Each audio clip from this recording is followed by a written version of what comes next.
Pandray anjaratsika larana fa 30 teny pahefana FJKM Soamanandrariny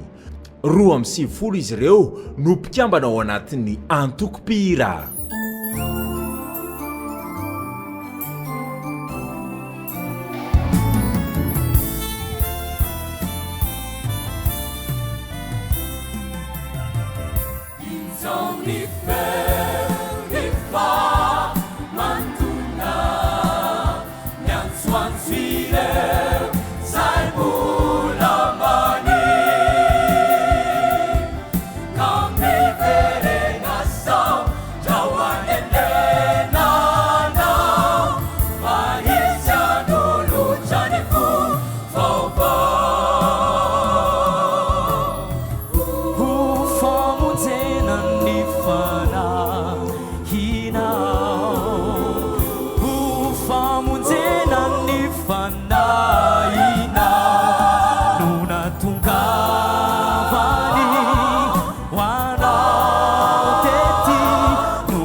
Juro ambaravarany fonao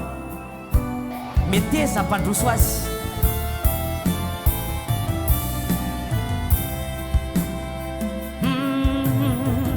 ufamonjena ifanahina ufamonjena ifanahina nuna tungavani wana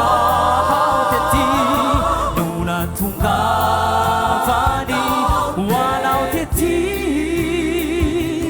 kumitsanganyanao izao anio izao fambola miandry ao ny anjaranao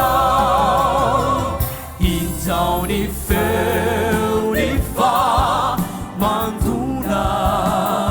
miantsoantso ireo zay mbola mani kami verena sao trao anenenanao fa izy anolotrany fo vaovao itao ny feo ny fa mandona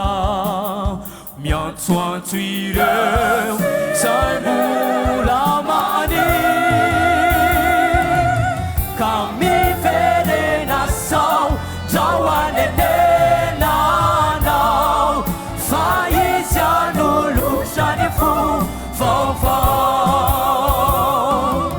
kami verena sao trao anenenanao fa izy anolotrany fo iray vaovao.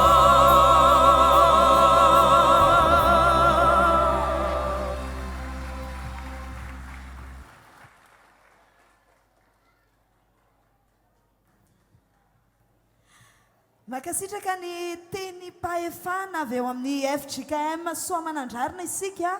famonjena no lohatenin'izay hiran'ny tanora masina itosy nataon'izy ireo izay betsaka amintsika mety tsy mahafantatra an'izany hiry izany fa famonjena ny lohateny andao ary ny mpitsara indray inona no lazainareo ny amin'izany ary aiza micro ampitsara ie ohatrany hoe natolony anao dia tonga dia raisiko le fitenenana ny teny pahefana rehefa nahinao anareo nihira teo aloha zay dia tonga dia enina hoe mahay mihira be nareo tena mahay nareo dia ny faharoa manarak'izay koa mitovy am'le niteneniko tany amin'ny voalohany indrindra hoe matoa nareo safidy anin'ireo famonjena iny a dia mpiondana ihany koa nareo satria tsy ny olona tsy mpiondana no hiran'izany famonjena zany. Ny fahatelo a dia somary ohatrany hoe tena mety le izy a fa mandrapirava dia niandry kely ihany ako fa somary tsy niala lavitra loatra tsy niala lavitra loatra n'le fanaovanay azy nareo fa nisy zavatra novainareo tao a nisy zavatra fa ohatrany hoe nisy zavatra niandrasako ihany tany faraparany a dia somary tsy nety tonga le izy nefa tsy manala ny fahatsaran'ilay hira nataonareo zany dia mampahery anareo a dia mahatonga anay io somary tsy dia mitembetsaka ntsony a efa manomboka lany koa ny glucose nay ozy izy draky tery hoe raha zao mba misy sandwich aty a saotra tompoka